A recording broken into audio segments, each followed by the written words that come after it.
হাজার বছর ধরে আমি পথ হাঁটিতেছি পৃথিবীর পথে। সিংহল সমুদ্র থেকে আরো দূর অন্ধকারে মালয় সাগরে অনেক ঘুরেছি আমি। বিম্বিসার অশোকের ধূসর জগতে সেখানে ছিলাম আমি। আরো দূর অন্ধকার বিদর্ভ নগরে আমি ক্লান্ত প্রাণ এক, চারিদিকে জীবনের সমুদ্র সফেন।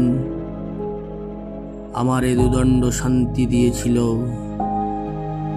নাটোরের বনলতা সেন। চুলতার কবেকার অন্ধকার বিদিশার নিশা, মুখ তার শ্রাবস্তির কারুকার্য, অতিদূর সমুদ্রের পর হাল ভেঙে যে নাবিক হারাইছে দিশা। সবুজ ঘাসের দেশ যখন সে চোখে দেখে, দারুচিনি দ্বীপের ভিতর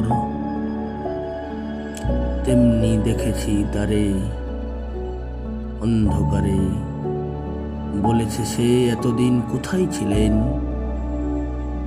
পাখির নীড়ের মতো চোখ তুলে চাওয়া নাটোরের বনলতা সেন।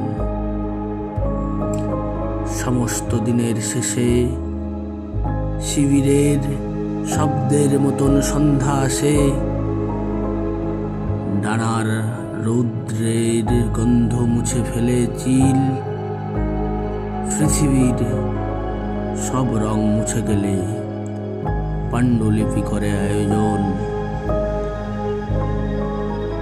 তখন গল্পের তরে জোনাকির রঙে ঝিলমিল সব পাখি ঘরে আসে, সব নদী ফুরাই এ জীবনের সব লেনদেন।